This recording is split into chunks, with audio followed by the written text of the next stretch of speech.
ብሩኬ ለሀይሚም ለሙሽም በአንድ ጊዜ ቤት ሰርቶ ያስረከበ ጀግና ወጣት በመሆኑ እንግዲህ የአመቱ ምርጥ ወጣት ብለን ልንሰይመው ነው። ሰላም ሰላም ቤተሰብ እንዴት ናችሁ? ሰላማችሁ ብዙ ትርፍ ይበል። እንግዲህ ብሩኬ እኔ ማለት ይሄ ነገር የብዙ ጊዜ እቅዱ ቢሆንም ነገር ግን እንደዚህ በአጭር ጊዜ መሳካቱ በጣም ነው እኔ ደስ ያለኝ ማለት ነው። እውነት ለመናገር ብሩኬ ለሱ ቃል አጥቼለታለሁ። ምክንያቱም በዚህ ወጣትነት በዚህ በአጭር ጊዜ ውስጥ በአንድ ድንጋይ ሁለት ወፍ ማለት አሁን አይደለ፣ በአንድ ጊዜ ሁለት ቤት ሰርቶ ማስረከብ ማለት ምን አይነት መታደል ነው ግን! እግዚአብሔርን ብሩኬ ትችላለህ። የእናቱ ልጅ የእናቱ ጀግና፣ እግዚአብሔርን ትችላለህ። በጣም ነው የምትችለው። ጀግና ነህ።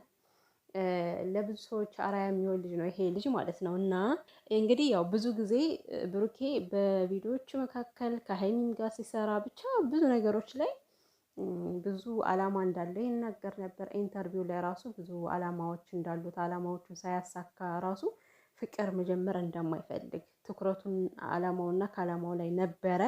ይኸው እንግዲህ አላማውን አሳክቷል ብዬ አስባለሁ።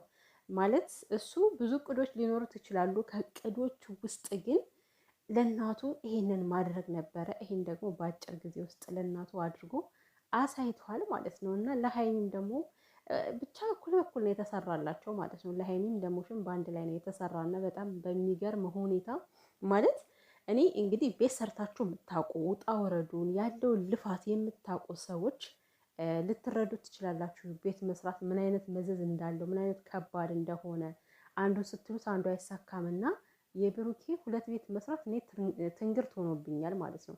እንኳን ሁለት አይደለም አንዱ ራሱ በጣም ነው የሚከብደውና ነገር ግን አስደናቂ ወጣት ሆኗል ብሩኬ። እግዚአብሔርን እኔ እንጃ እኔ አቅሙን ሞራሉን በቃ ጀግንነቱን ሳላደንቅ ማለፍ ንፉግነት ነው የሚሆንብኝ። በጣም ጀግና ወንድ ነው፣ ጀግና ወንድ ነው። እግዚአብሔርን ብሩኬ ያሰብከውን ያለምከውን አደረክ። እናትህን አስደስታለሁ ብለህ አሰብክ። ይኸው እንግዲህ ከዚህ በላይ ደስታ ምን አለ?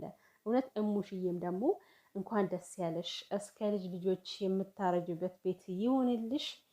በጣም ደስ ብሏታል እሷም ቢሆን ነገር ግን አልገባበትም እያለች ነበረ ማለት ነው። እናት እኮ እናት ነች። እንግዲህ ሀብትሽ ቤት እስከሚሰራ ድረስ እሱ ይቀመጥበት ተብሎ ተፈቅዶለታልና ሲጀመር እናት ማለት ለእኔ ብላ አታውቅም፣ ለእናንተ እንጂ ለእኔ ብላ አታውቅምና ለሀብትሽ ተሰጥቷል ማለት ነው። እንግዲህ እሱም ቤት ሰርቶ እስከሚወጣ ድረስ ማለት ነው። ነገር ግን ብሩኬ በጣም ትለያለህ። እግዚአብሔር እድሜና ጤና ይስጥህ። ከዚህ በላይም ደግሞ ለእናት የምታስደስትበትን አቅሙን ጨምሮ ጨማምሮ ይስጥህ። እደግ፣ ተመንደግ፣ በብዙ ነገሮች በልጽግ። የምሬን ነው ማለት ያው እንደዚህ አይነት እንዴት ነው ለወደፊት ለወጣቶች አራያ የሚሆንን ሰው ማበረታታት ይልመድብን ማለት ነው። እና እንግዲህ ያው ብሩኬ አንዳንድ አነጋገሮቹ ትንሽ ያስፈራሉ። ከሀይሚ ጋር ያለው ነገር ማለት ነው። እኔ አሁን በእሙሹ በጣም ነው ደስ ያለኝ። እግዚአብሔርን በቃ አቅሙ ሁሉ ነገሩ ማለት አላማውን እንዴት በአጭር ጊዜ ማሳካቱ ራሱ ለሌሎች ለጓደኞቹ ሞራል መሆኑ ራሱ አስባችሁታል። እንግዲህ ጓደኞቹን ራሱ እየመከረ ነበር፣ በቃ እያበረታታቸው ሞቲቬሽናል ስፒከር ይባላል እንግዲህ ማለት ነው።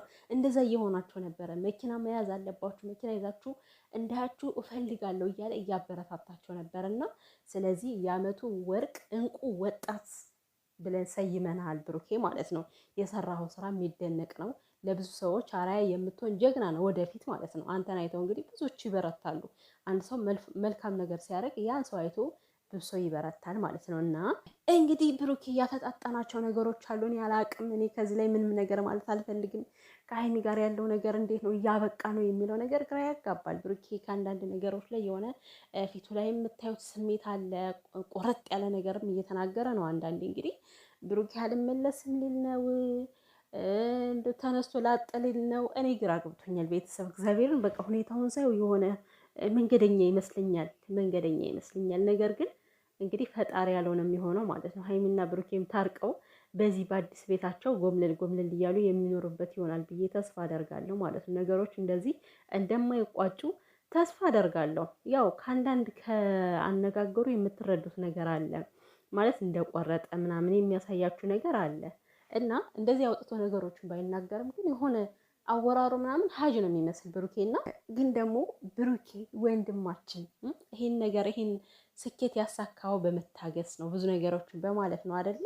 ብዙ ነገር በህይወታችን ይፈጠራል፣ የማይታለፍ ነገር የለም። የእናንተ ፍቅር ደግሞ እንግዲህ ሁሉም እንደሚያውቀው በብዙ ውጣ ውረድ አልፋችሁ ነው ከዚህ ጋር የደረሳችሁ፣ ለዚህ ስኬት የደረስከው። ያው ሁሉ ተፈትናችሁበት አልፋችሁ እንዲህ በቀላሉ ይሄ ፍቅር መጥፋት የለበትም ብዬ አስባለሁ። እና ነገሮችን ቆም ብላ አስብባቸው ማለት ተረጋጋ። ሀይሚ በንዴት የወሰነችው ውሳኔ ነው ዛሬ እንደዚህ ያደረሳችሁ ማለት ነው። ስለዚህ አንተም ደግሞ አንዱ ከአንዱ ተሽሎ መገኘት አለበት። ስለዚህ ተሽለ መገኘት አለበት ብዬ አስባለሁ። ነገሮችን እንዴት ነው በችኮላም በንዴትም ውስጥ ሆነ እንዳትወስን ብትረጋጋ መልካም ነው ብዬ አስባለሁኝ። እና እኔ እንጃ ብቻ ምን እንደሚፈጠር እኛ አናውቅም። ነገር ግን እንግዲህ ያው ሀይሚም የጠበቀችው ነገር አልነበረም። የጠበቀችው ሌላ ነገር ነበረ። እንግዲህ ቀለበት ፕሮግራም ነበር የመሰላት። ያው ነገር ግን ብዙዎች እያሾፈችበት ነው ምናምን እያላችሁ ነው ማለት ነው። እንግዲህ እሷ አሾፈችም አላሾፈችም እውነቷንም ትናገር፣ እኛ የምናውቀው ነገር የለም። ስሜቷንም ተናግራ ሊሆን ይችላል እኮ አይታወቅም። ያ ነገር እውነትም ሊሆን ይችላል የተናገረችው። ምክንያቱም ከዚህ በፊት ያው በትልቅ ሰርፕራይዝ አድርጎ ቀለበት ያደርግላት ነበረ። ምናልባት ያንን ነገር ጠብቃም ሊሆን ይችላል። ግን ያም ሆነ ይሄ ግን እኔ እንጃ ከመካከላቸው የሆነ ነገር ባይፈጠር ደስ ይለኛል። እውነት በሰላም ነገሩን ፈትተውት እንዲህ ለጠላት እጅ ሳይሰጡ የምሬን እነሱ በመለያየታቸው በጣም ብዙ ሰው ነው የሚደሰተው። እንግዲህ ምክንያቱም ሰው የሚፈልገው ይሄን ነው፣ ሁለቱን ለማጣላት ሁለቱን ለመለያየት ነው ይሄ ሁሉ ሴራ ይሄ ሁሉ እቅድ የታቀደባቸው። ስለዚህ የጠላትን ሴራ ለማክሸፍ ደግሞ እናንተ እጅ ለእጅ ብትያያዙ መልካም ነው ብዬ አስባለሁ። ሰው ሆኖ ማይሳሳት የለም። እንግዲህ ሀይሚም ልትወስን የቻለችው ያው አንተ ባመጣኸው ጥፋት ነው፣ በአንተ መንገድ ነው። በነገራችን ላይ ያው እች ልጅ አሁን አረገዝኩ ብላ ባትመጣ ኑሮ ሀይሚም ከዚህ ውሳኔ ባልደረሰች ነበረ። ስለዚህ ተረዳታችሁ ነገሮችን ወደ ራሳችሁ ብትመለሱ ነው መልካም ነው ብዬ አስባለሁ። ግን እኔ የብሩኬን ሁኔታ እንደዚህ ነው ብሎ ማመራራት ይከብዳል። ምክንያቱም የሚያወራቸው ነገሮች እንደቆረጠ ነው የሚያሳየው ማለት ነው።